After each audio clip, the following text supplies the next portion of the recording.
So it surprises me when that is not the general perception amongst the wider Maiden community. So, But that's because people are idiots. well, let's see exactly how thick people are.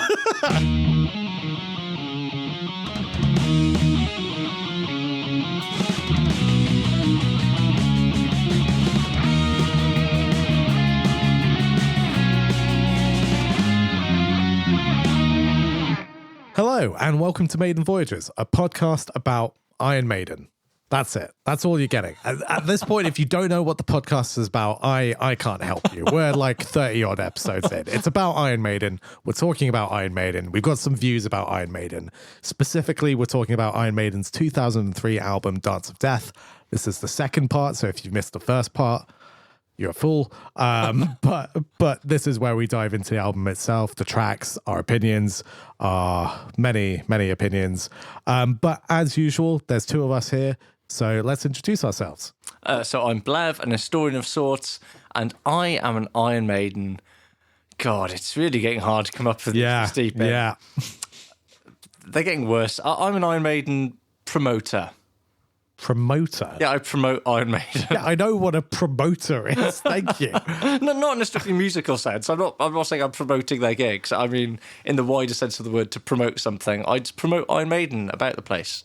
I go, why don't you listen to Iron Maiden? Have you heard of Iron Maiden? You're like the Jehovah's Witnesses who knock on my door and tell me to believe in God, I guess. Instead of copies of the Watchtower, I've got copies of the Iron Maiden fan magazine. I go, have you considered? Have you heard of our Lord and Saviour, Bruce Dickinson? Yeah. I love those questions where they sort of pose like, have you ever thought about what happens when you die? Just go, no. Not really. That is what they always ask. And I'm just kind of like, I'm in the middle of my work day. I work from home. Please leave me alone. It's a very depressing opening gambit, isn't it? Like sort of... Yeah. And I think we all become worm food. Have you ever thought about what music would sound like if there were 5 men from the East End of London with guitars who really only 4 of them from the East End of London, and then Bruce from wherever he is.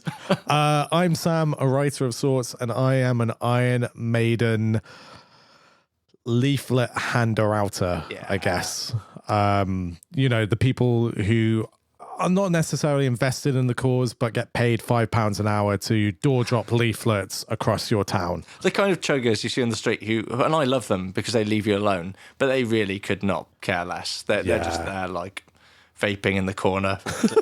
Just not really. I feel none of them leave me alone. Even when I'm walking with like big can headphones, people always try to stop me, and it may not seem it on this podcast, but I'm very polite in person. Find it hard to say no. Yeah. So I end up in a lot of awkward conversations. I've perfected a sort of very cold-eyed, determined walking stare. Yeah. Particularly on Queen Street, the main street in Cardiff. Yeah, that's where they get me. At a non-specific point in the distance, my headphones on, and I just do not. I just often go, oh, I'm really sorry, I'm in a hurry. And then run. Just walk, quicken my pace. Maybe not run. Well, that was a fun anecdote to start the podcast. Very, very laboured introduction. Shall we give the people what they want? They want Dance of Death, Sam. Dance of Death. So, into the tracks. Track 1. Whoa. Yeah. Whoa. Gear shift. Right. Okay. We're doing it. Track 1, Wildest Dreams. What are your thoughts on Wildest Dreams?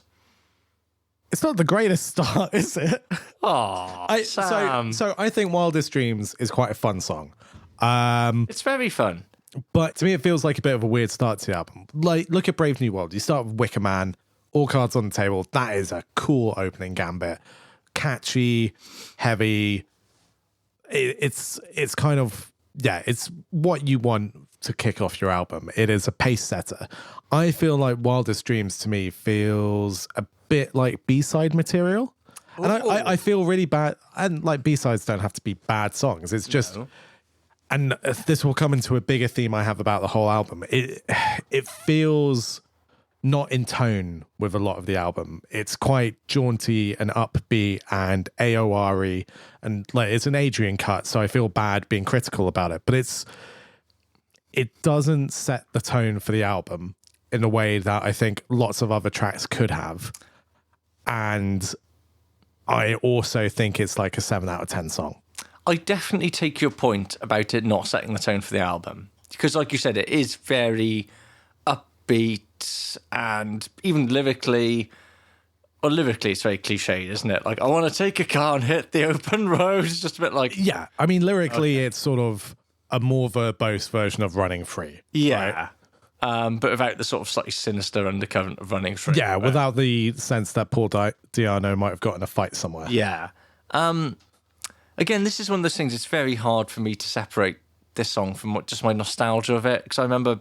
And I think, actually, to be fair, a caveat for this whole album for both of us is all of our opinions are drenched in nostalgia. Yeah, so much nostalgia. Now that we've entered like the point where we're alive and engaged with Iron Maiden. Particularly for this, because it's so hard to separate it from the point of getting so excited about discovering Iron Maiden and learning there was new Maiden. And like I said, I bought this on single before the album came out. It's not the Wicker Man, right? Yeah. It's not the Wicker Man. And that's when you're looking at great Maiden album. Although I will cards on the table, opening an album well is a problem Maiden have from this point on. I think it's a problem they've had a few times. It's a problem they've had maybe. Invaders. Yeah, okay. Yeah, but Pillaging. I've got a real soft spot for Invaders. But it certainly becomes an issue from this point on, I would say. But having said that, it is a fun song. It's upbeat. I can see why they put it as the first track. And didn't they play it when we saw them at Sonosphere? I think so, yeah. Yeah, and I actually loved that. I was like, this is absolutely great. That's fair. But I guess we've both kind of said it's not the right opening track, which is really frustrating because as soon as you get onto track 2, that's an opening track. Yes, it is interesting to think how even this album would be remembered if it did open with this next song, because Rainmaker, track 2, is bloody great. What a song. So Rainmaker has everything you want from an opening track. For me, it is... I'm going to say it. It's up there with Wicker Man for me. I love Rainmaker. It's fiercely melodic. It's got a lot of energy to it. But also, I think, importantly, like it's also quite rousing, which you want from an opener. Mm-hmm. But importantly, it is in tone with what I think most of Dance of Death taps into, which is... Compared to a lot of Maiden albums, I think Dance of Death is quite a melancholy album. And I think it's at its best when it leans into that. And Rainmaker is melancholy hair metal to me. Like it's hair metal's the wrong thing, but it's got like that strong hard rock catchiness. Yeah. There's a sense of like, oh, am I sad? Even though this is in a major key a lot of the time. And actually really good lyrically as well. And like really interesting lyrically. It's got that sense of mysticism about it that a lot of Dance of Death has. That's where the album should begin for me.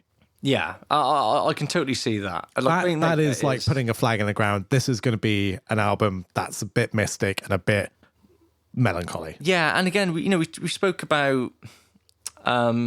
Out of the Silent Planet as being a song that feels like Maiden didn't get behind and give it a push. And they played it on the Dance of Death tour, but then it retires out of the set list pretty much until that short festival run 2010, when we saw Sonosphere. And I felt like if they'd really stuck with that song would almost be canonized as like a modern Maiden classic, because everyone who knows that song goes, oh yeah, Rainmaker is great. Yeah. Also, Dave Murray writing credit. You don't get them very often, but when Dave Murray pulls his socks up, he comes up with some good stuff. I mean, I don't know who wrote it, but whoever wrote the sort of ongoing guitar lead bit. I presume that must be Murray, right? That must be Murray, right? That's just such an incredible hook. Right. And like you've got a catchy chorus hook and stuff, but that guitar lick is fantastic. Yeah, and the whole band sound, like super great. Bruce's layered vocals in the chorus as well, like superb. And let's talk about production, because we may as well. I mean, it's kind of similar to Brave New World, isn't it, really? And we were pretty positive about Brave New World. So like it is similar to Brave New World, but I think we can come onto this a bit more, but I think the Shirley cracks are starting to show a little bit on Dance of Death. Yeah. But on the whole, it's a good sounding record. Yeah. There's a really nice, similar to Brave New World, but actually I think more so than Brave New World. There's a really nice warmth to all of the guitars across Dance of Death. Like there's quite a nice depth to them. Well, this album was recorded on analog tape. That's interesting. Yeah. Yeah, that makes I'm sense. not sure if that differs going forward, but yeah, I do really like the sound of this album. It's both it's got enough weight to it, but everything is also really clean. it is quite a heavy sounding Maiden album production wise, isn't it? Yeah. Like I said, Yeah. the guitars are very crunchy. It sounds very thick. And But like the leads in particular sound really clean. Like the Rainmaker lead, I just love that tone. That's fantastic. Rainmaker is I'm going to say it now, Sam. It's a modern Maiden classic, Rainmaker. I agree. And it should get many more outings than it gets in terms of... Genuinely one of my favorite Maiden tracks. Wow. I love that song. There we go. So on to track... We did say this would be covered in nostalgia. Yeah. Going on to track 3, the only solo Steve Harris composition, quite unusual for Maiden album. You'd expect quite a few of them. And indeed, that does change. If you go fast forward to Senjutsu, there's a lot of Steve Harris solo pen tracks. Yeah. But we have the one here, which is No More Lies. Bit like the Return of the Klansman, isn't it, really? Yeah. It's like, do. Is this the Klansman? Oh, no, it's not. It's a little bit different. It's very Klansman-esque, that opening.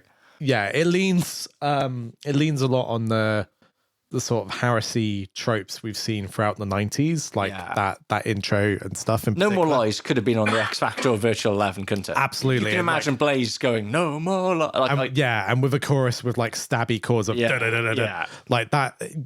It is all of that, but it's that when it's done well. Yeah, I think No More Lies is a very good song. It is a good song. Really good choice for a single. I really enjoy the pacing from that sort of medievalish intro verse to No More Lies, then to the fast pick up the pace version of the verse. Like that sort of building momentum sense is great. My only criticism for it is the same criticism that I have about most Steve Harris compositions from the last 5 years onwards, is it's too long.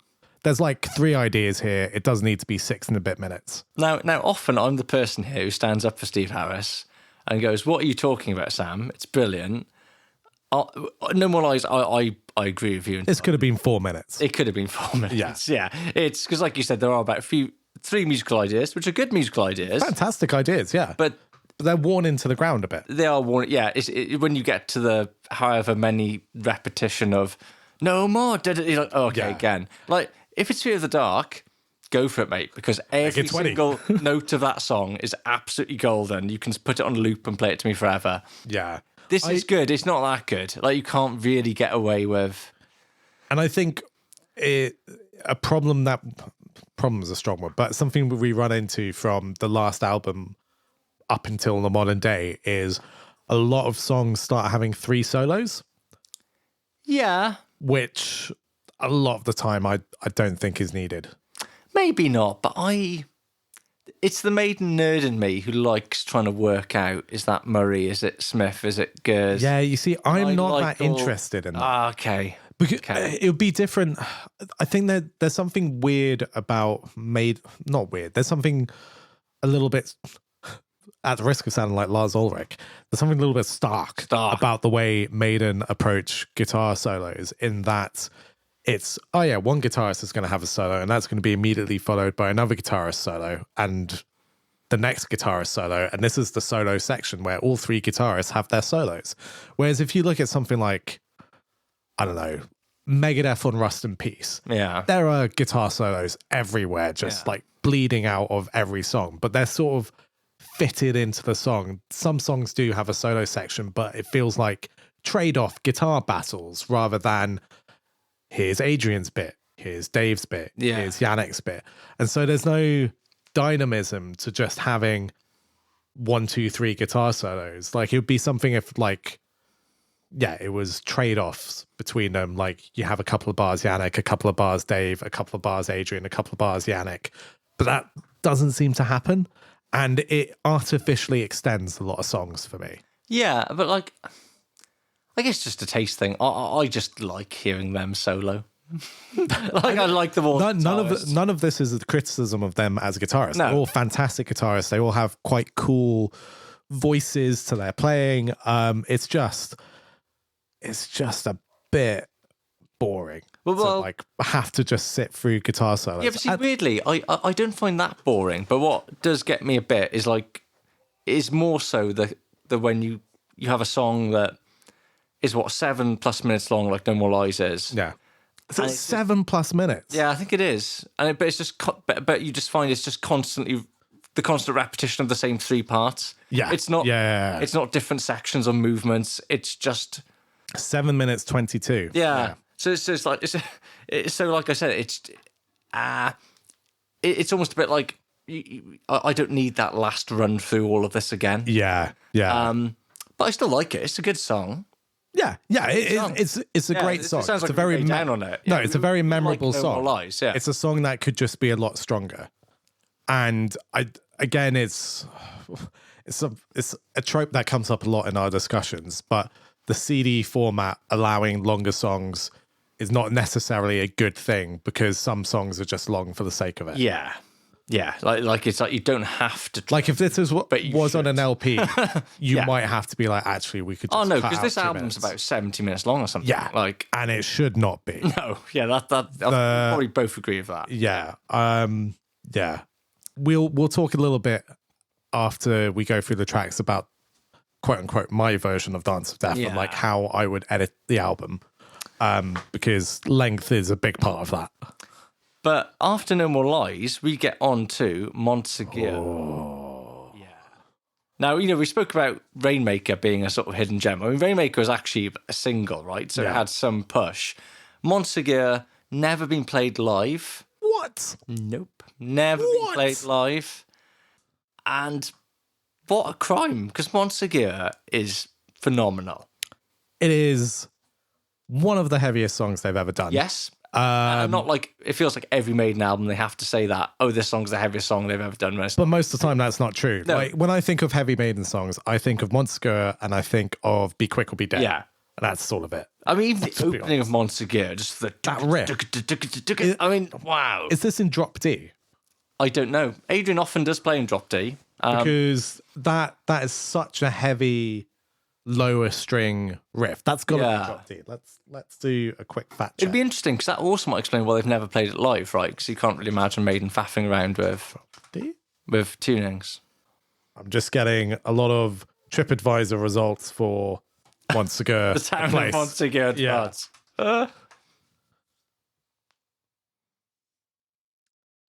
No, it probably is in standard. Apparently. Wow. Okay. But yeah, it just sounds It's a very heavy thick guitar. and set. meaty. Yeah. That main opening riff is incredible. That's one of the heaviest things they've done. That's, I don't know, it's not quite thrash, but it's thrashy for Maiden. Yeah, it's very chuggy. But then it goes into that super jolly pre-chorus that is totally, Future World style Halloween. Yeah. The like nursery rhyme guitar lick. Yeah. Love it. And then you've got this really great vocal performance from Bruce where particularly when he goes into the second verse and it's like the book of Old Testament crippled and black, like this really sort of fiery, venomous vocal performance.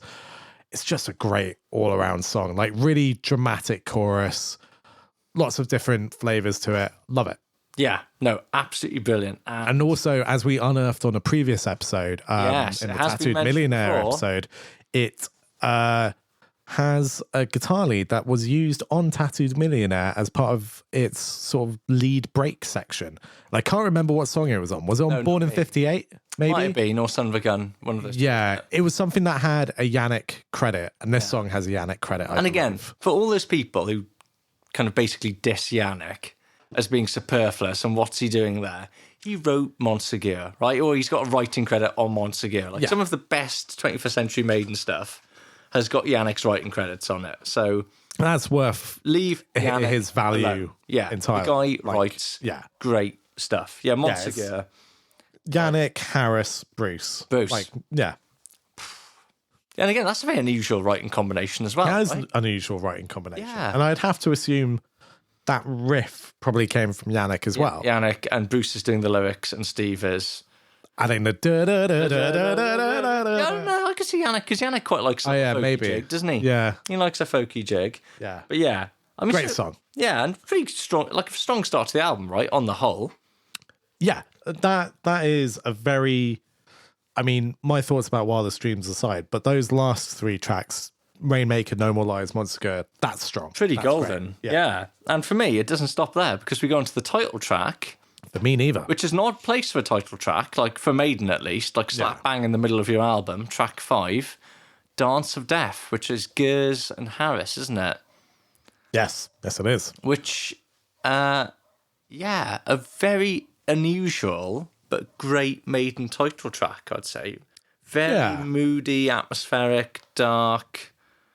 I guess in many ways, like one of the most analogous songs to it is something like Fear of the Dark, right? Yeah. It's one of those songs that starts with Bruce in full storyteller around a campfire mode, which I love it when he does that. Yes, yeah. And it's all in the first person. Even the let me tell you a exactly. story. Yeah. Like, ooh, okay, ghost story time. I mean, this is daft as hell, but great. Yeah, but it's super camp, but I really enjoy it. And yeah, there's this real, because it's all in this first person perspective of someone retelling the story of a Dance of Death situation. It's got this really fun, sort of ghost story around a campfire vibe to it. And then the way the song just keeps building from that very quiet, haunting set of riffs into here is going to be 2 minutes of a melodic jig. Yeah. And you're going to get your Celtic jig and you're going to enjoy it. And then I'm going to keep telling you what happened to me on this weird evening. Yeah. And then here's some great guitar licks. And that's it. And the lyrics kind of carry you along with it, don't they? Because it is, as silly as the story is, it does carry you along for that journey. It's a journey. Yeah, but all the lead guitar lines are great. You know, there's little Celtic-y style jigs. And as long as the song as it is, for me, it doesn't feel like one that outstays its welcome. No, like I it agree. all flows really nicely. There's a really strong sense of pacing and ups and downs to it. And sort of like I alluded to earlier, that this is one of the more mystical songs on the album. And like, if this is an album for me, that's melancholy and mysticism. This really nails the sort of witchy side of things. And, well, without sort of giving away a bit of what will be next episode, but if you watch the Death on the Road DVD, or if you were at the tour like I was, legend, like this song live was such a centerpiece of that tour. Yeah. It was they started kind of experimenting more with costumes on stage as well. So you had the sort of the masquerade ball mask, and it was absolutely phenomenal live. It's just there's not that much to say about it. It's just a really good song. Great song. So on to track 6, Gates of Tomorrow. Yeah. Okay. Right. Well, so for me, it's not a bad song. No.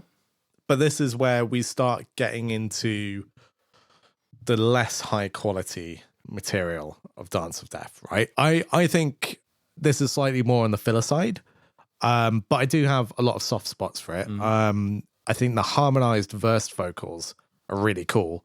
Having that. Do you know? Yeah, I really enjoy that. 'Cause I think, the one criticism I have about the verses is it sets a precedent of something that Maiden go on to really overuse to the point of being a bit frustrating, where you've got the lead guitar part, Bruce's vocals, then the there's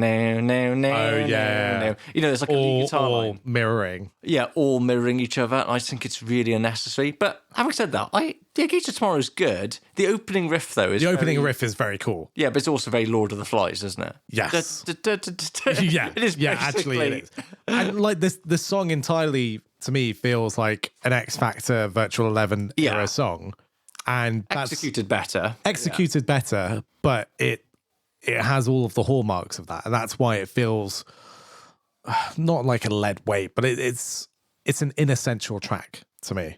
I guess it's hard to argue that, to be honest. I think everything about it is good, and it's better than. Yeah, I'd say it's better than filler. To be honest, I sort of feel like I need to talk about Gates of Tomorrow and New Frontier together, because part of the problem is that they're quite similar in a lot of ways. They They've put them next to each other on the album, so it's very hard to differentiate them tempo-wise, and so they kind of always blur into one in my mind. Yeah, they do similarly to me, and I quite like both of them. Yeah, I quite like both of them.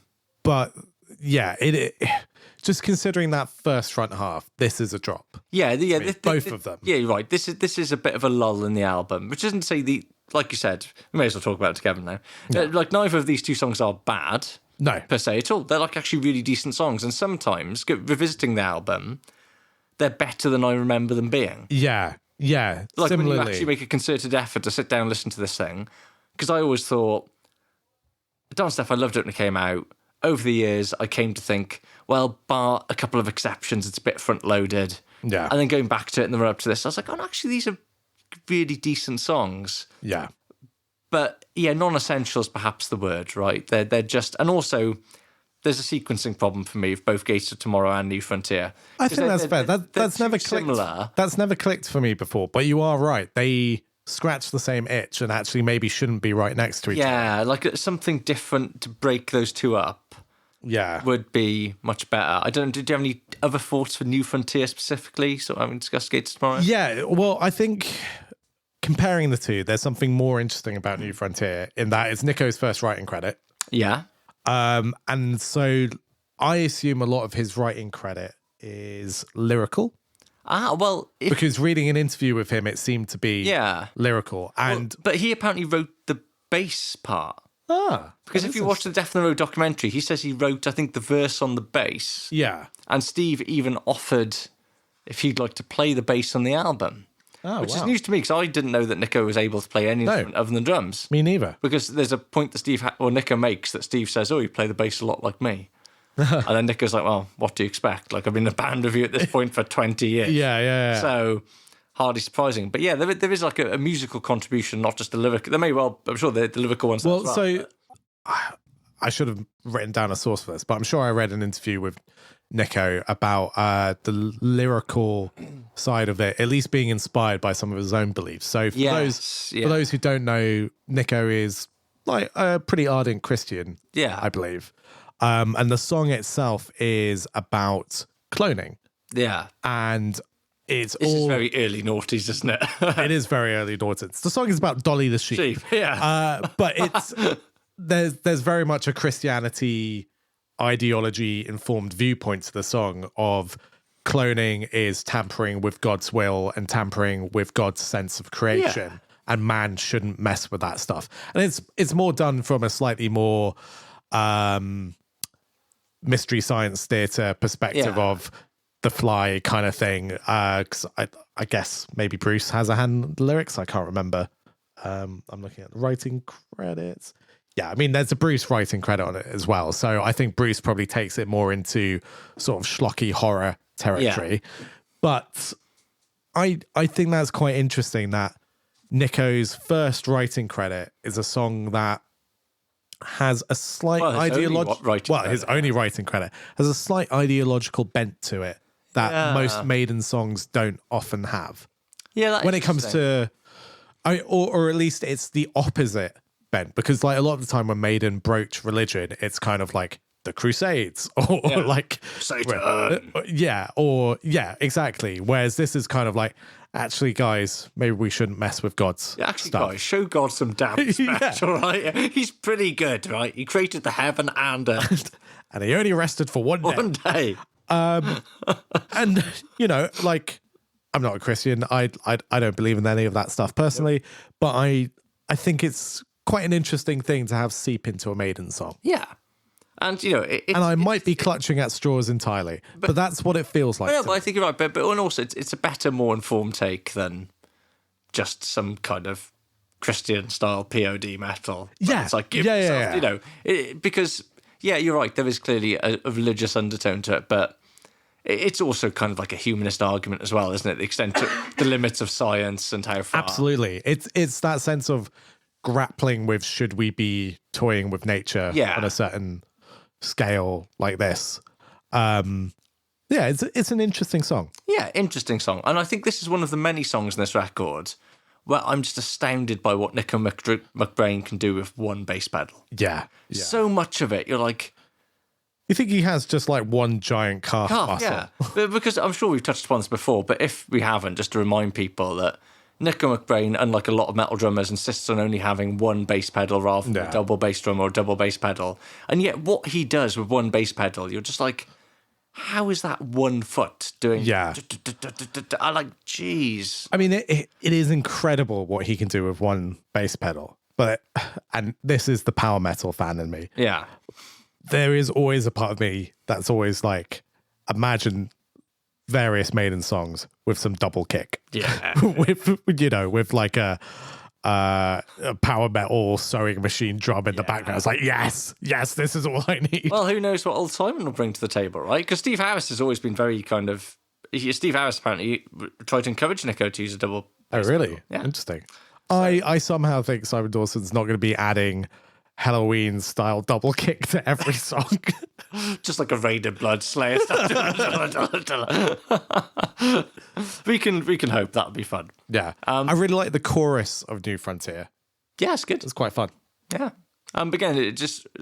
Are we on the new frontier? Show me. It's just... They're too similar. They're both good. They feel like a couplet to me. They sort of blend into one good song. I get that. There's a bit of bleed for me there.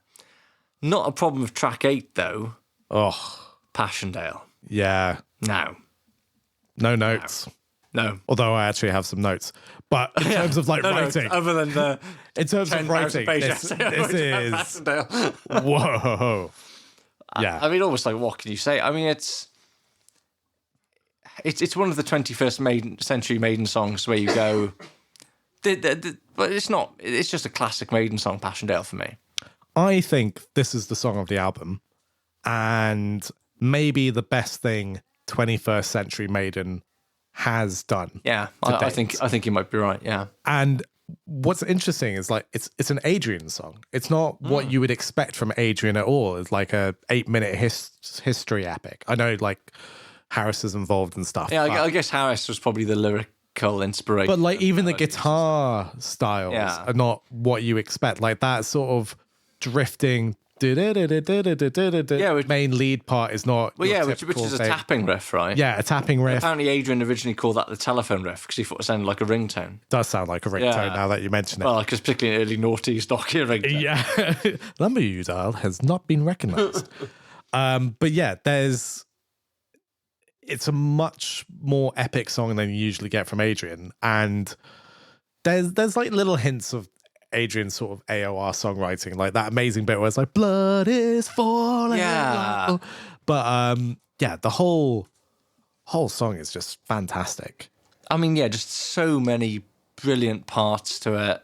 And it's one of those songs where every part is so good. It's hard to kind of zero in on what makes it work. Yeah, because it's not even like... I mean, what even is the chorus of that song? Is it the Remember the Horror of Passchendaele bit? I mean, it's a song that almost defies a chorus because every part is almost so good you could go, well, that's almost like chorus worthy. In some ways, to me, the chorus is always the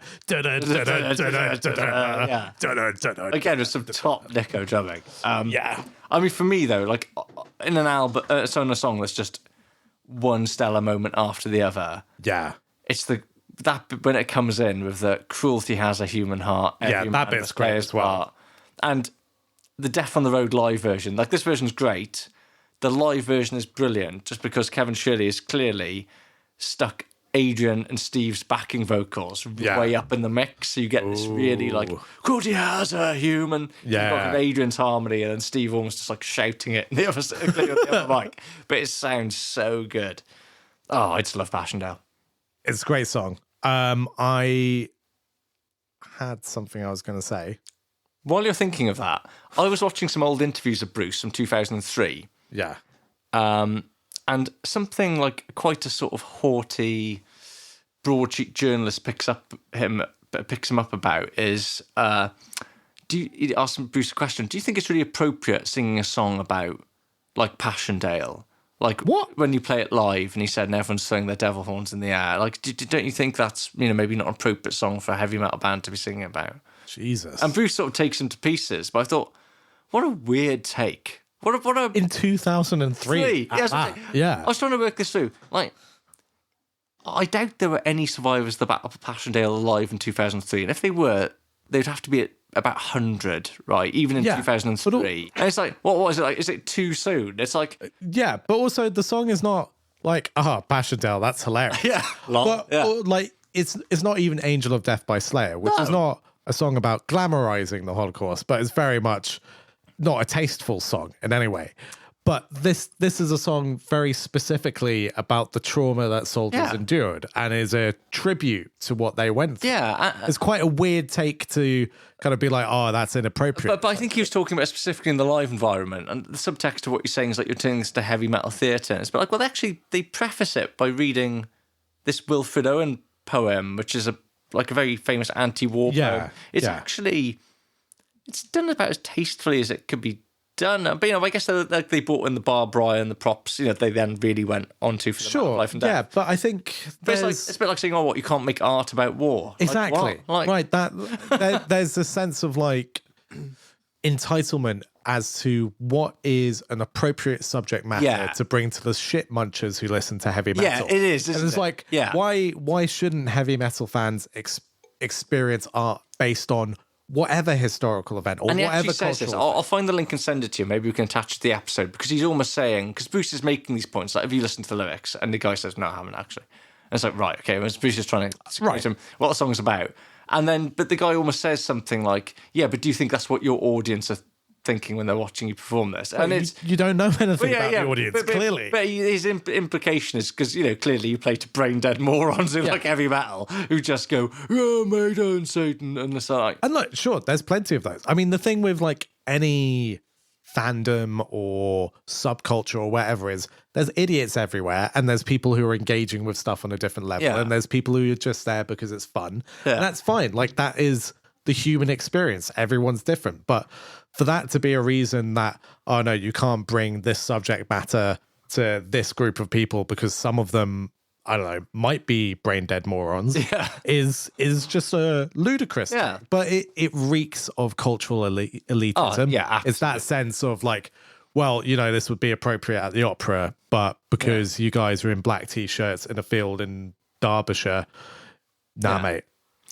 Because that stuff always riles me up. It does, yeah. It really riles me watching that. And actually, Passchendaele is, because, as much as, well, I'm a Maiden super fan, as we've established, I'm also quite forthright going when, I will say when I think Maiden are a little bit naff, a little bit silly, and also that's part of the reason I love Maiden as well. Like, that's all great. But Passchendaele is actually, at points, genuinely quite emotionally affected. It's like quite, like I said, particularly that when Cruelty has a human heart line, you sort of go, wow, that's actually quite...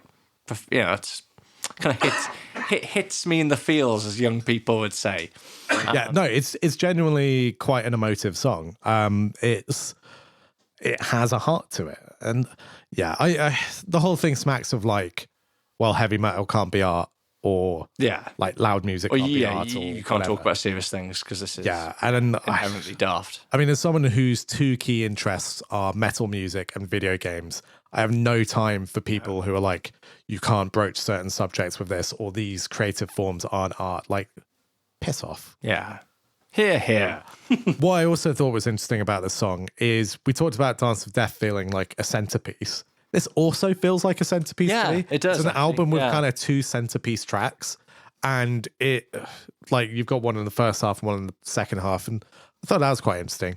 My only other note on this song is one thing I do find slightly hilarious about it, contrary to, just the highbrow justification we've just had about this song, is at 4 minutes 40, there's quite a hilarious eagle sound effect. Yeah!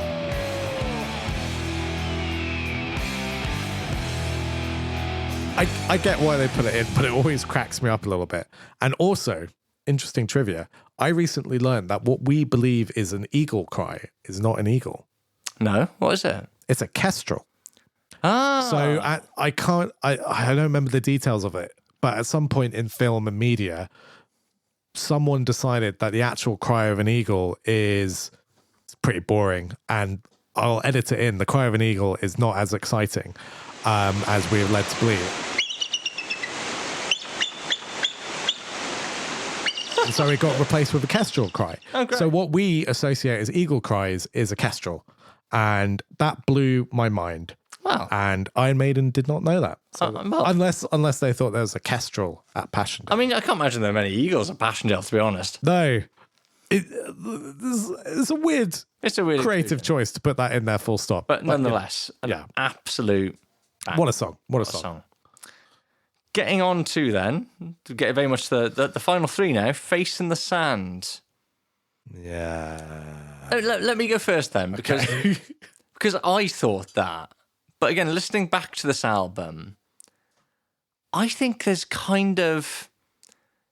Face in the Sand takes too long to get to where it's going. Yeah. But when it gets there, I'm in, right? But by the time you get to the final where Bruce is doing the whoa, Yeah, whoa, like I'm like, oh yeah, this is here. It's just taken. It just needs a lot of buy-in, that song. Yeah. Because it does. And again, Nico's single bass replicating a double bass is phenomenal. 1.5 bass drum. Yeah, and like whatever he's doing with that one Yeah. right leg of his is insane in this song.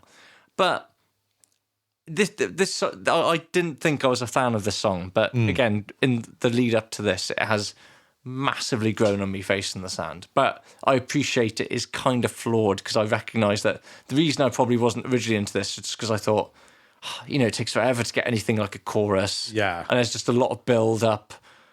But when I get to the end of it, I'm like, oh, this is great, yeah. See, I think I've had the opposite journey, which, like, when I was getting into this album, I always thought, yeah, this is a slow burner, but a good song. And, like, it's got some interesting, again, Celtic tinge leads to it.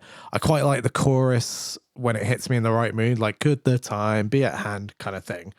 But to be honest, if I called either Gates of Tomorrow or New Frontier in Essential, this is below that. Oh, Me. really? This is okay. the second weakest song on the album. This does not need to be here. It doesn't justify its presence enough. And like I've hardened on that stance over the years because I didn't mind it at first.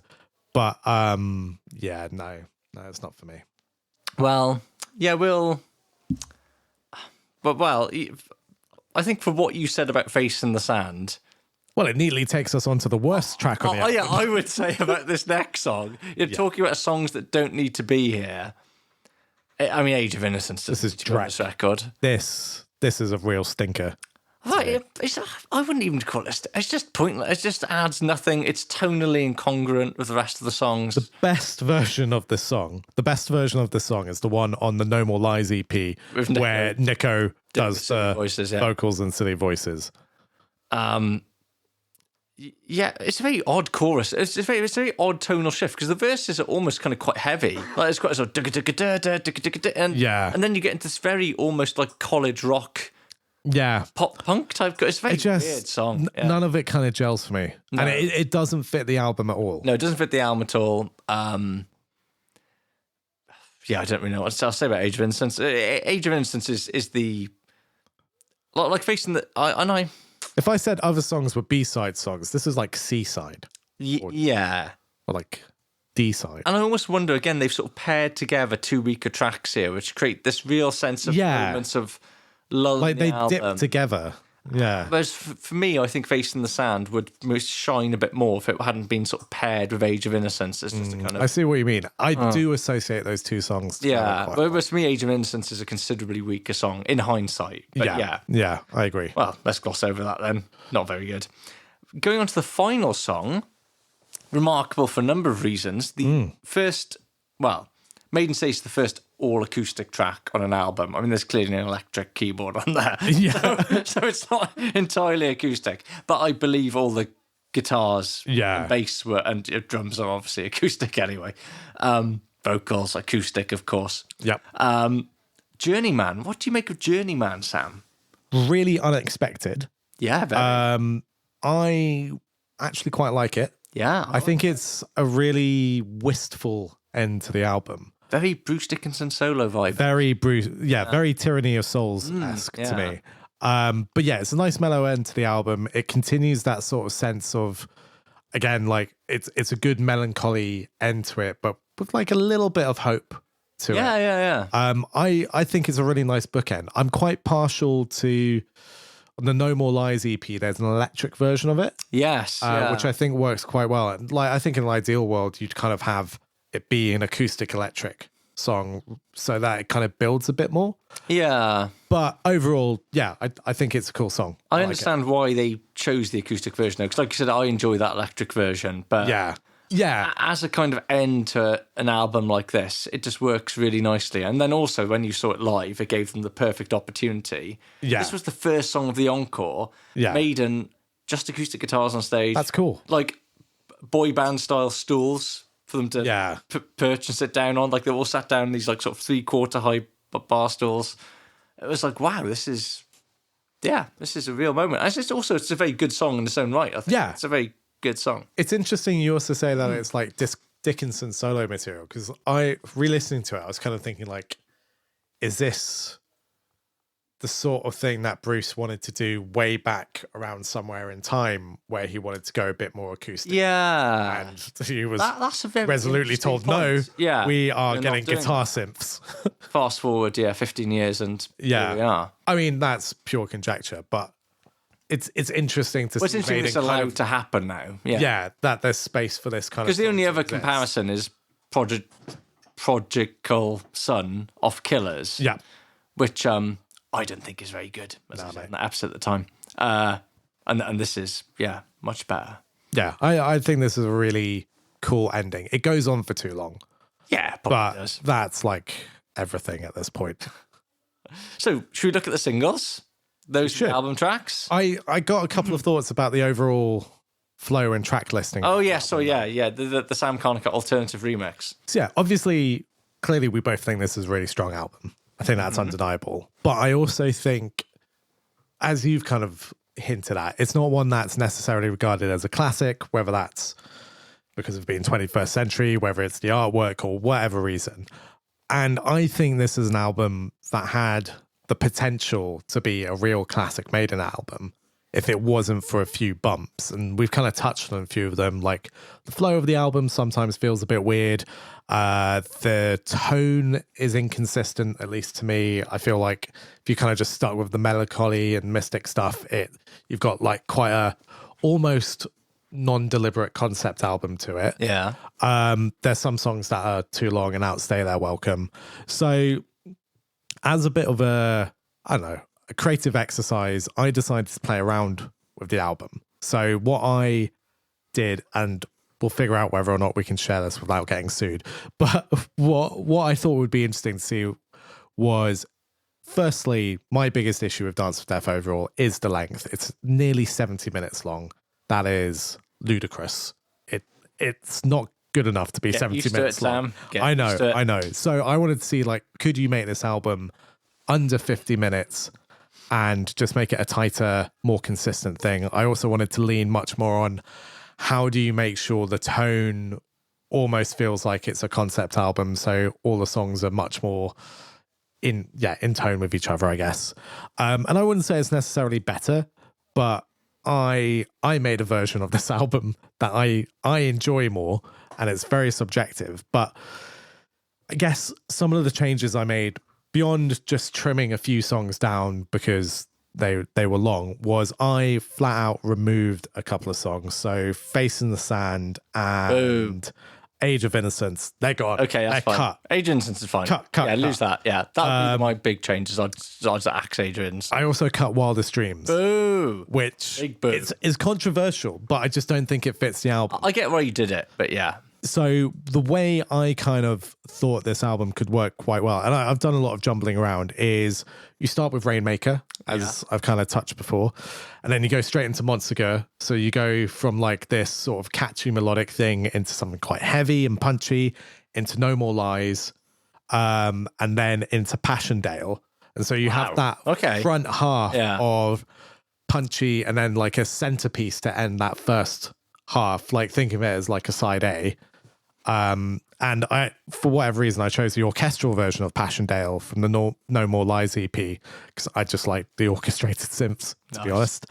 And then for your second half, I know how you feel about these tracks, and I have mixed feelings about them, but I go Gates of Tomorrow, New Frontier into the electric version of Journeyman. Okay. And I think those 3 songs kind of work quite nicely together.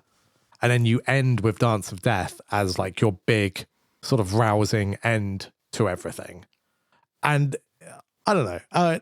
If I'm able to let people listen to it, it'll be interesting to hear people's thoughts about it. But I think also with a few cuts to a couple of those songs, I think it kind of feels a bit tighter overall. I mean, of course, it's 20 minutes shorter, tighter, yeah. so it is tighter. But it feels like a more consistent album that way. Yeah. Even if you have the slight dips of New Frontier and Gates of Tomorrow, I think there's more of a tonal narrative than the jumping about that you have a little bit at the moment. Yeah, to be fair, there's a lot of that I can get behind. I find it hard not having Journeyman's the final song is one of my favourites. I get that, and that's why I went for the electric version. Okay, yeah. Just because I've also felt like going for the acoustic version would feel a bit incongruent before Dance of Death. But I just really wanted to end with Dance of Death, if I'm honest. There's something about that song is like a Fear of the Dark to me, right? Yeah, so I thought it worked quite well as an Well, yeah, you had it as the opening song for your encore in your Dream Maiden setlist episode. God, I just think it's a great song. It is a great song. That was the maddest encore so in that good. setlist. Yeah, well, let's see if we can share it and see what people think. Yeah. Because, there's definitely merits to it. Like, I can definitely see the advantages, even though just my oddly ingrained sense of the way this album is very hard to shift. Yeah. And like I found listening to it, it's like, this is going against all my muscle memory. This is very strange. Yeah, it's a bit of an odd one. But yeah. I should also caveat that I am not a successful musician, let alone a member of Iron Maiden. So this is all completely subjective opinion, and obviously they know much better what they're doing than I do. Yeah. Of course, yeah. As with everything, no one here is pretending that. Yeah, exactly. This is just the criticism of some fanboy in South Wales. Yeah. So take it for what it is. It's a love letter to Iron Maiden, is what it is. Yeah. Sam spent a lot of his time doing this, so I spent more than I should have. That's a testament to his love for Iron Maiden. I think also, that aside, I guess part of doing that, one thing that did, and we didn't actually, we touched on it at the beginning, but we didn't come back to it, is like one thing it did make me think about was the production of the album. And as we kind of discussed before, I think you do start to spot some of those weird like stitching moments in the album, in terms of like how it's recorded. But I think the biggest production crack that Dance of Death starts to show for the albums that follow it is around the mix and master. Okay. So I think it's a good sounding album, but as most albums in 2003, it is a victim of the loudness wars. Yeah. Where everything is sort of crunched and bricked in terms of volume and losing a lot of the dynamic range that earlier albums had in order to just sound louder.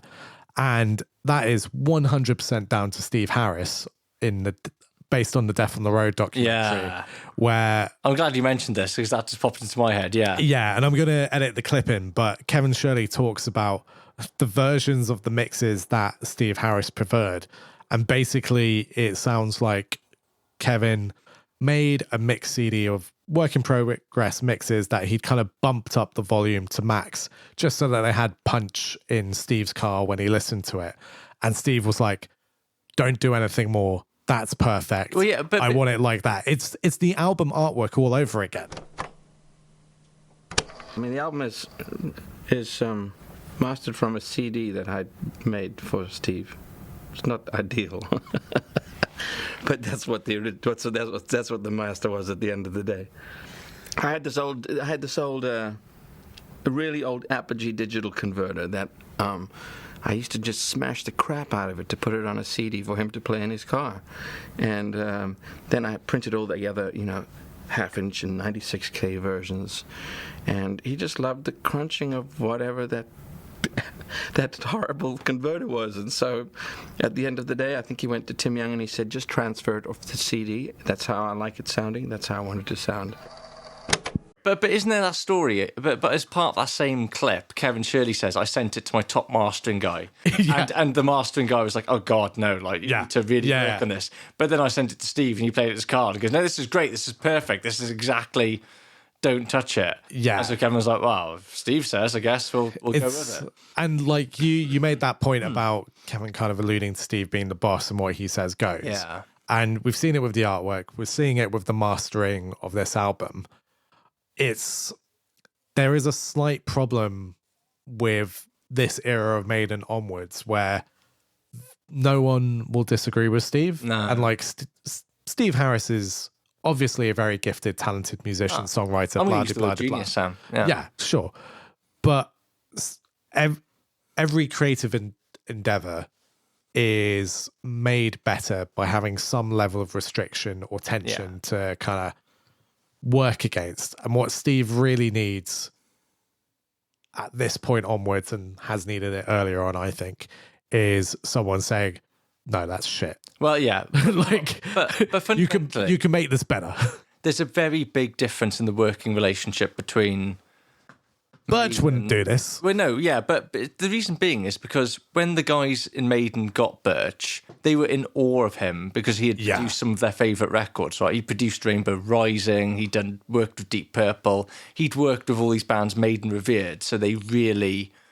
I think they were kind of in awe of him, not the other way round. And now you get the feeling that the guys in Maiden... I'm not saying they don't respect Kevin Shirley, but I don't think they're in awe of the guy. I think... If anything, Shirley's probably the one who feels he's quite lucky to have got this great gig with Maiden. It's just a very different power dynamic, isn't it? The guys in Maiden looked up to Birch as like a sort of father figure who worked with their idols, whereas, Kevin Shirley was the guy who, he produced Dream Theater. I mean... He mixed Metropolis Part 2. That is a great sounding album. It's a great sounding album, and Steve Harris, I'm sure, likes that record, but he's not... This isn't the guy, for Steve Harris's point of view, he's not like, oh my God, you did Rainbow Rising. You know Richie Blackmore. Like, you did Heaven and Hell by Sabbath, geez. But I think that's also telling, right? Because there's a sense of, well, everything that came before us in the 70s was better. But technology has changed. Oh, yeah, progressed, absolutely. Completely radically transformed in that time frame. So why wouldn't you want to listen to someone who's more adept at modern production techniques? And that won't always go the right way, but you're getting the experts in for a reason. Yeah. Yeah, and this, well, we'll return to this in future episodes. We will. About that. So let's quickly run through the singles then. So the lead single, Wildest Dreams, no need to remind you about young Bledd, 14 years old, popping into W.H. Smith, 1st of September 2003. B-sides, Past the Jam. I haven't heard that. It's just a long jam. Okay. And occasionally Bruce pops up and goes, "Pass the jam, will you?" And then just goes back into a jam. But an orchestral mix of Blood Brothers. Okay. But it charts at number 6. Number 6 in the charts. And so Maiden are back on top of the pops. Nice. Which is worth seeking out. If you, it's on YouTube. I think it's like a very young Fern Cotton introducing Iron Maiden onto Top of the Pops, which is quite fun to see Maiden. Like a clash of worlds. Yeah, it is rather, isn't it? And it's certainly much better than the terrible music video that goes with it. Oh, so bad. Such bad CGI. I mean, really bad artwork as well. Yeah. Which comes from the music video, I presume. Yeah. Again, Maiden not really knowing how to look current. Yeah. Just like, again, about... 2 steps behind what everyone else is doing with that kind of... It's just a really They just have CGI such video. bad form with 3D imagery. Yeah, they don't... It's just like, just don't do it. Just stick with paintings. Yeah, or whatever. well, actually, next single...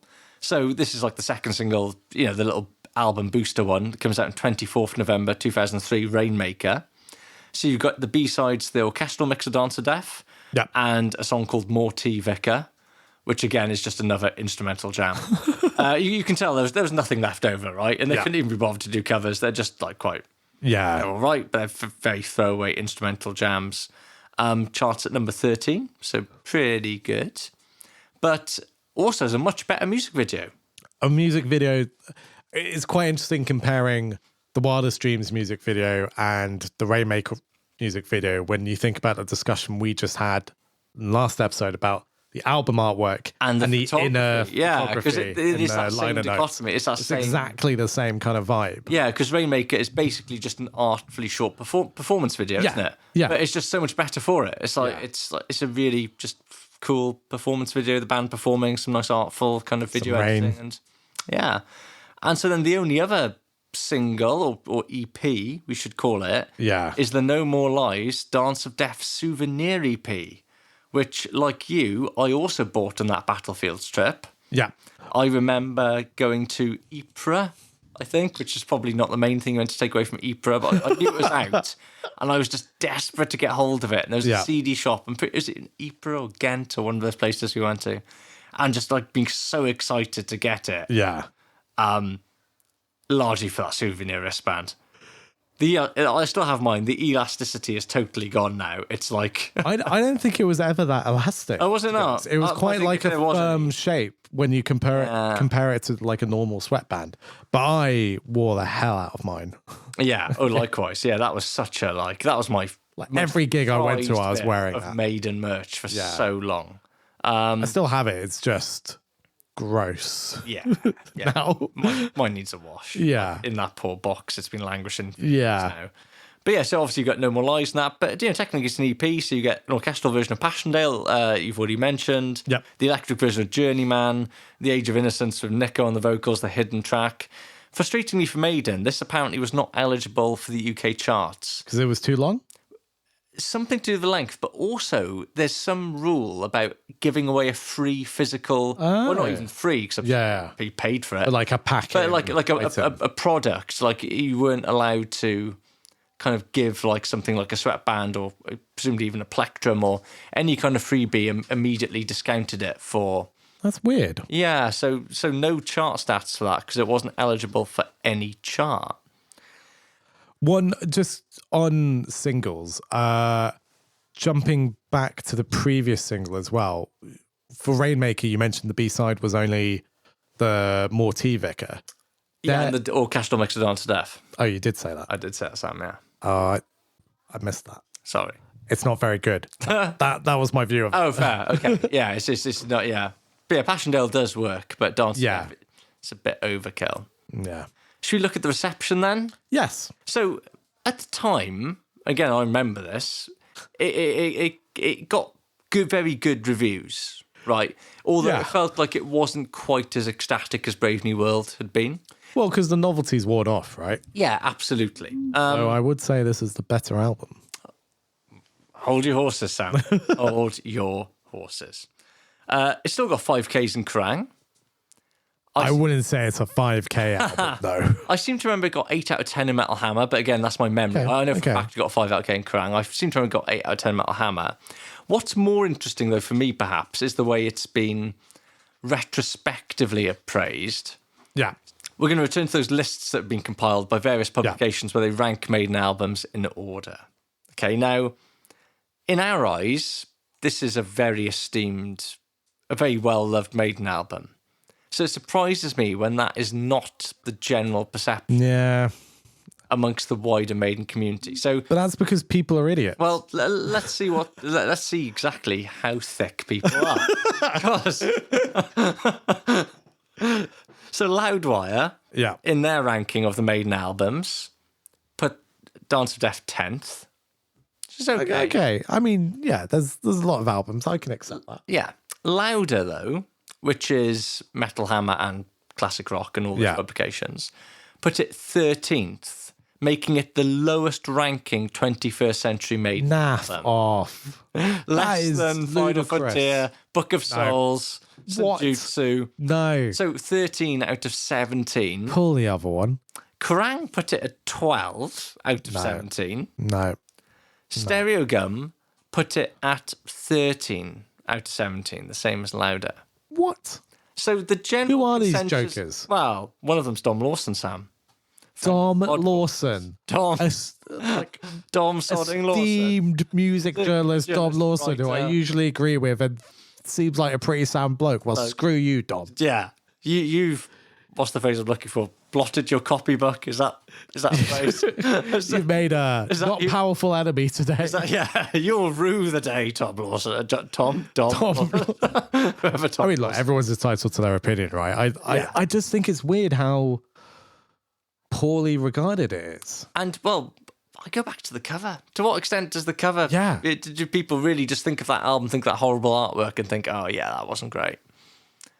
I mean, look. I'm just looking at the scores I've given albums, and like, even 10th seems low. Yeah, yeah, I know what you mean, and I think, and it's difficult. I think we are both blinded by nostalgia. Yeah. I mean, this and is I've our tried main album, right? This is our entry point. This and is I've tried to be this train. objective in going back to this album, but I do just think it's a good album. Well, and at the time, where do you think this charted? I mean, Maiden fans are... I think we said Brave prolific charted buyers. at number 7. Yeah. 5? Number 2, Sam. Whoa. Number 2, Whoa. straight back in the top 5. That's great. It's a hell of a result. Yeah. What keeps it off the top spot, though? 2003. Yeah, it's an album you love very much. It's going to be Crushed by Bon Jovi, which I don't love very much. But I'm just... No, it's an album. Oh, wait, is it going to be Permission to Land? Yeah, it is Permission to Land. Which is an incredible album. And The Darkness never did anything as good as it again. They did lots of good stuff, but... Incredibly, Permission to Land at this point has been in the chart for 10 weeks. Wow. When you talk about like good debut, like top tier debut rock albums, Permission to Land is very much up there. That is an incredible 35 minutes of music. And interestingly, again, I've been, as part of my meticulous research, Sam, I've been watching a lot of interviews with Bruce Dickinson. I've just been listening to Permission to Land. Permission to Land. But lots of interviewers ask him about The Darkness. Yeah.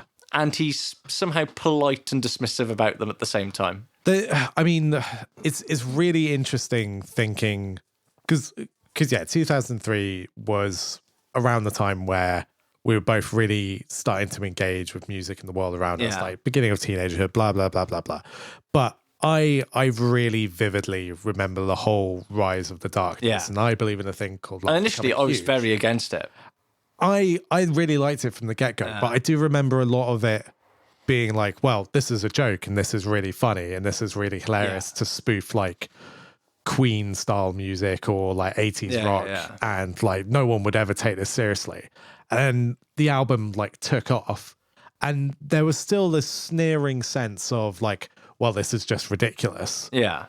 But obviously people really loved it, and it really connected with them, even if it was ridiculous. And actually, like listening back to it, bar some falsetto vocals, which I'm entirely desensitized to nowadays, it's not that ridiculous an album. No, there's like some tongue-in-cheek bits to it, but it's a pretty straight-ahead, well-written rock album. But it's interesting that people would keep mentioning The Darkness to say Bruce Dickinson. Yeah. It's kind of like, well, you know, here's this, what we see as this ridiculous spoof rock band who are probably lampooning people like you. How do you feel about that? It's sort of ridiculous that you're up here without any sense of irony and self-awareness. You're just here saying this music is legit. And it's weird how rock music was regarded at that point, because also, as you kind of touched on with the download stuff from the previous year, like bands like Evanescence were getting really big in the charts, and they were sort of, I remember when Bring Me to Life was a big thing, and it was kind of regarded in the same way as like, how did this get up there? That's so strange kind of thing. It's just, or like Electric Six were big at this point with Gay Bar and Danger High Voltage, and obviously they were deliberately sort of over the top and ridiculous, but I don't know, there was a big sense of not letting people just enjoy things. Like stuff had to mean something on a deeper level. Yeah, I get you. Or be really ironic, and that irony thing drives a lot of that first decade of the 2000s of, you can't possibly like this thing unless you like it ironically. Yeah. And that's something that plagued metal for quite a while. Yeah. I think. That was quite a rambling view, but it was a weird period. It was an odd period, yeah. And it's interesting that one of the things that Bruce says, like I say, he toes this fine line between politely acknowledging them and being a bit dismissive of them. And he does say, well, let's see where the Darkness are in 10 years' time. And in that respect, he kind of had a point, didn't he? Imploded in a cloud of white powder. And, I think... After having literally ridden inflatable cocks on stage. Yeah. And to be fair, like, that wasn't necessarily their fault. Like, when you sort of... Yeah. Elevated...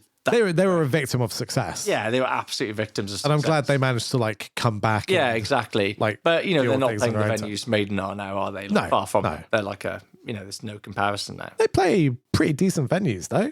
Yeah, but they're not playing like... the last time they were in Cardiff, they were playing the Great Hall, Really? Yeah. Oh. They're not playing the arena. Well, I saw them 2019 play the Roundhouse as a headline show. That's a big venue. It's a decent-sized venue for London. Yeah, but it's the same size venue as Avantasia, right? It's not. Yeah. Although Avantasia, I'm shocked they played the Roundhouse, if I'm honest. Yeah. And like it was fully booked out. But if you had told me like a melodic semi-power metal band would like play the Roundhouse that wasn't Halloween, I'd be shook. That was. It's 2025. But it's not 2025, it's 2003. So who else do you think was in the chart, Sam? Oh, right. Yeah, this. Yeah, you got about this. This happens so every Darkness, time. Junior, Senior? Nope. Electric Six might be. No. I mean, it's not actually that interesting. So you've got The Darkness number 1, Iron Maiden number 2, Sean Paul number 3. I'll pick out a few more. You've got again, compilations. Nora Jones at 10, Christina Aguilera Stripped number 12, Busted at 11 of the self-titled Busted album, Evanescence down at 16, but they had been at number 1, they've been in the charts for ages. 17, again, he peaked at number 2, Gotta Get Through This by Daniel Bedingfield. Nice. Wow. Nice. That's a moment in time. Going back up the charts, do you want some trivia? Go on. Nora Jones. Yeah, I know nothing about her. Well, I know the name, but...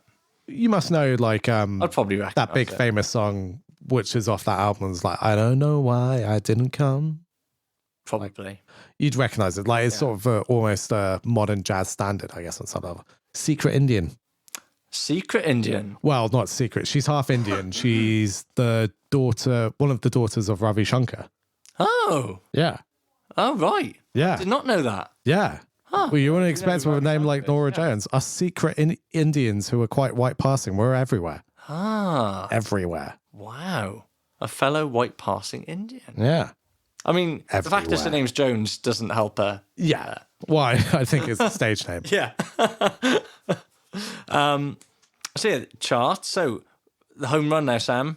We've got our man of the match for Dance of Death.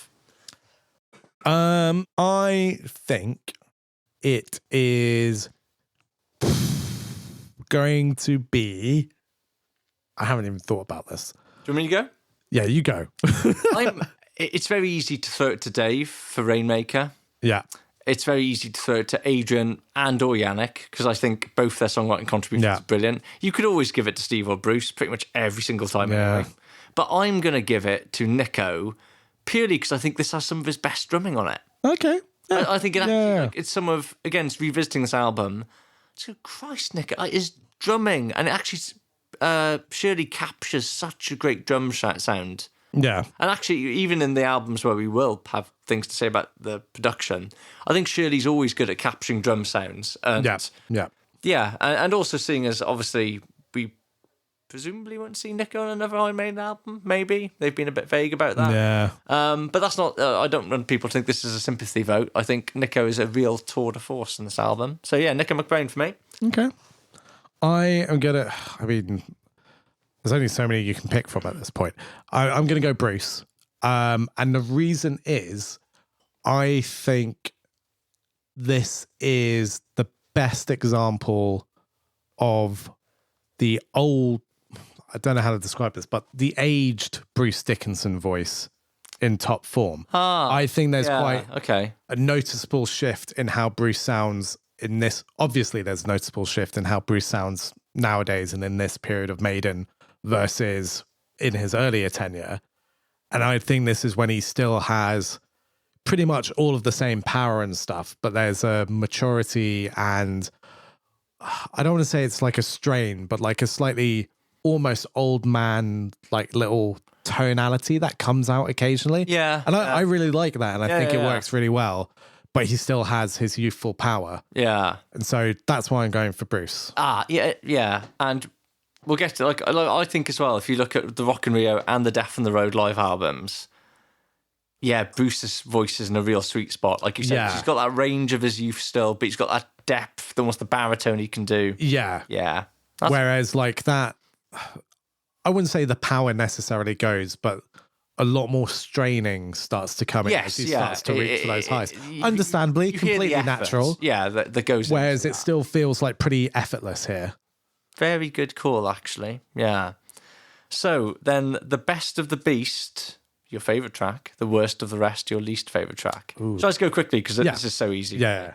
Well, actually, the best of the beast isn't particularly easy because there's lots of strong contenders like Monsegur, Dance of Death, Yeah. Rainmaker. Yeah. But I'm going to go for Passchendaele. Yeah, that's Which fair. wouldn't have been my initial first... Like, when I first got this album, that wouldn't have been... I think it probably would have been Rainmaker or Dance of Death. But as the years go on, Yeah. Passchendaele is the one that I think is just... Yeah, really stands out. So, That's Passchendaele, fair. my best of the beast. My worst of the rest is Age of Innocence. Yeah. that's Say fair. no more. Really. Totally fair. It's rubbish. Yeah. I think 20 years ago, my best would have been Dance of Death. Maybe Passchendaele, but probably Dance of Death. But actually nowadays, as an older man with limited time, it's Rainmaker. Yeah. Just Go on. hit me right in the jugular with those Yeah. hooks. And then, worst is definitely Age of Innocence. Yeah, There's just no question about it. The moment... Excise that song. Lance it like a boil. Yeah, it's not, you know what? It's not even. It's not the Angel and the Gambler. It's not like offensively bad. It's just really true. dull. You know what I mean? Like, and then Yeah. again, comparing something to Angel and the Gambler is not That's where you want to be. Yeah, exactly. As soon as you're mentioned in the same sentence as that, it's game over. Right. So the moment people have been waiting for, Sam, the rating. As you've got the spreadsheet open in front of you. Yes. Can I just check that I gave Brave New World 8.5? You gave it 8. Oh, did I? Yeah. Oh, damn. Would you like to retroactively change it? No, I don't think we can get into that. Okay. Um. I think No, maybe that's fine. when we get to the end of all the studio albums, we can take a look at our scores and make 2 adjustments. Okay. I think maybe that's the way to do it, because I think we might feel slightly differently once we've gone through everything. But actually, I think but I might still, especially for you because you haven't heard some of the albums yet. Yeah. But I think I might still be fine with this because I'm also giving Dance of Death an 8. Okay. I don't know why I thought I might give Brave New World an 8.5 and I was going to give Dance of Death an 8. But having gone back to Dance of Death more, like I said, there's lots of those moments that I always thought, oh, that's a real dud moment. And I go back to it, I'm like, actually, a Face in the Sand is like there are lots of things that are much better than I remember them being. Yeah. So, is it as good as Brave New World? That's the. I'm happy to go with actually. Yeah. And I Okay. know that's not I talk about not popular opinions. I think you're going to come with a even less popular opinion in a second. But yeah, I think this is a really strong follow up. Yeah. And it deserves. You know, when you think about those lists we looked at that were putting Brave New World at 6 Yeah. as the best Maiden album, this is 13th. Yeah. I just think, what? What? Yeah, absolutely. It's a really strong follow up. And yeah, there might be a bit of personal nostalgia in that. I'm happy to admit that. But hey, it's my opinion, isn't it? I live in my head. What can I do? Yeah, I mean, it is your opinion, and my scores are my opinion. And looking at my scores are all over the place in general. So, but that's just how you feel. Yeah. And like, it's completely subjective. And whilst we're putting these scores into a spreadsheet, it's not how you're always going to feel. No. Like, I think I know we make jokes about like some of the ratings I've given reviews or some of these albums and stuff and can hammer full. But Yeah. but I think there's something important to say, like, well, that's your feeling at that point in time. Yeah. And things shift and change and might feel different at some point. But having said that, I'm going to give this, I'm really torn because if I want to give it a reasonable score, I know what I give it so that it kind of fits in the ranking. If I want to just be unhinged, I also know what I want to give it. Go unhinged, Sam. Why not? Just go for it. I'm going to go somewhere between the two. I'm giving it 8.5. Okay, wow. It's a very rare episode where Sam gives a higher rating than me. I think this only happened before on Somewhere in Time, didn't it? Yeah, I think so. And the X Factor. Did you give the X Factor high score than me? yes, I did. Yeah. And that 8.5 is definitely blinded by nostalgia. It is accepting a warts and all approach to the album where I literally think 2.5 to 3 tracks are pointless and could just be removed, and the album is way too long. But I just have such an affection for this record, and it's imprinted with so many memories of my general musical journey that I haven't actually touched on it that much in talking about the tracks, but it's so hard for me to disentangle what the album means to me versus its actual quality, which is not an 8.5. Its actual quality is probably like a 7.5, realistically. Maybe a 7. Maybe it's a 7 out of 10 album. This is our damn podcast, Sam. For me, it's an 8.5 album. Just on the strength of stuff like Dance of Death, Rainmaker, Passchendaele, Montsegur. Those 4 songs alone are top tier Maiden. Well, there you have it. As a final thought, this score, I'm just looking at my ranking. It is unhinged. Like when we finish this and like compare this to like the louder list, it's just going to be like, what the hell is wrong with that guy? This is the definitive list.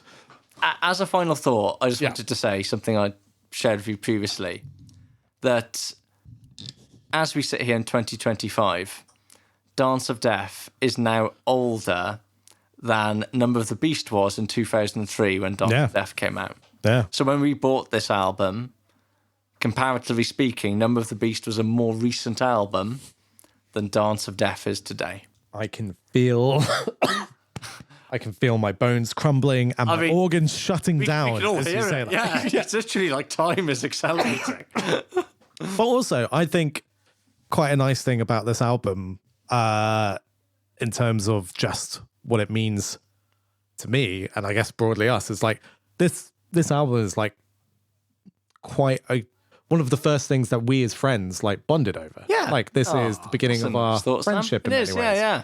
And I have a couple of other friends who you know well, like Will and Alex, who like really love this album as well. It's such a formative album in terms of lifelong friends and lifelong terrible taste in music. Well, speak for yourself, Sam. I was promoting this album. I said I was an Iron Maiden promoter. Yeah. This episode, even at 14, I was there telling people to listen to Dance of Death. This is the future, guys. This is where music's at. I do remember you banging on about this album quite a lot before I was into Maiden. Just putting it on. If ever there was a CD player, always having a copy on me. Just stick that on. Yeah, back in the days when both of us would have a CD Discman and like a wallet of CDs that we just rotate between. Indeed. Good times. Good. Impractical times, but good times. And now we can go to the pub and probably reminisce about those times some more. But before we do that, let's go to the feature that we should really name. We should really name it. But you got any ideas for a name? Needs to be a Maiden pun. No music for the playlist. Okay. Piece of my musical mind. Let's forget the name. Yeah, let's forget the pun. What you been listening to? Okay, here we go. So I sprung this on me because I've been listening to lots of that Forlorn album I mentioned last episode. The new Heat album, Sam. Oh, of course you have. Heat a la Wasp, right, with a dot after each letter. Yeah. Welcome to the Future. I presume it's ironically named Welcome to the Future because they are a sort of like a cross between Toto and Halloween.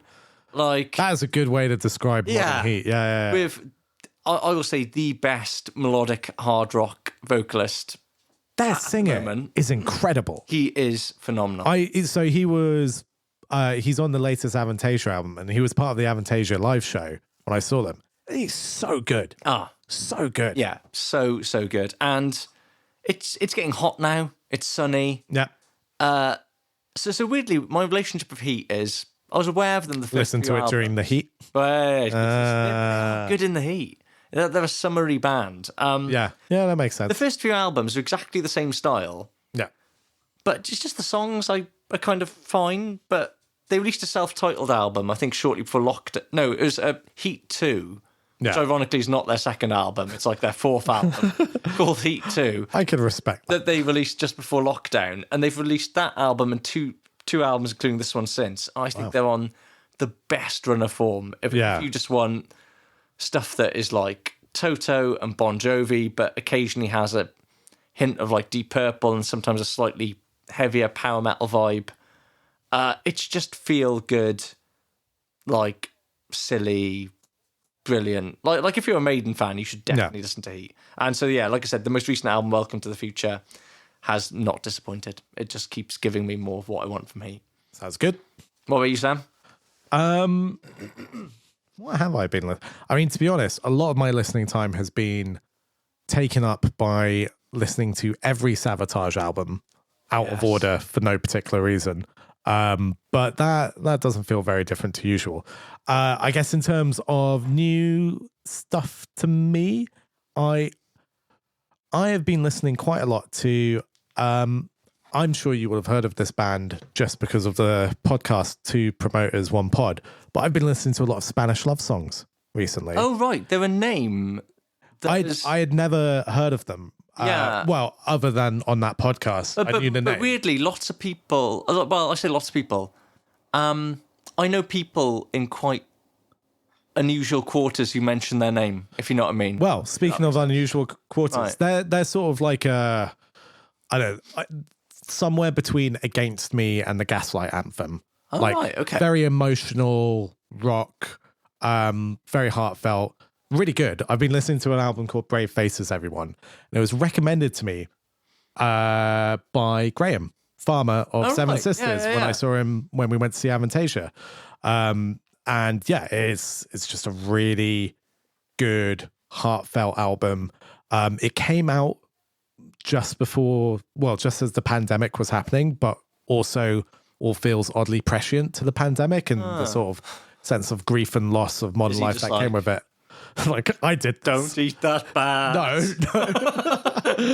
But yeah, if you like stuff like Gaslight Anthem or Against Me, and you like that sort of confessional, slightly first world problemsy approach to rock, it's a really good album. Loads of first world problems. Yeah, exactly. And I like Against Me and the Gaslight Anthem.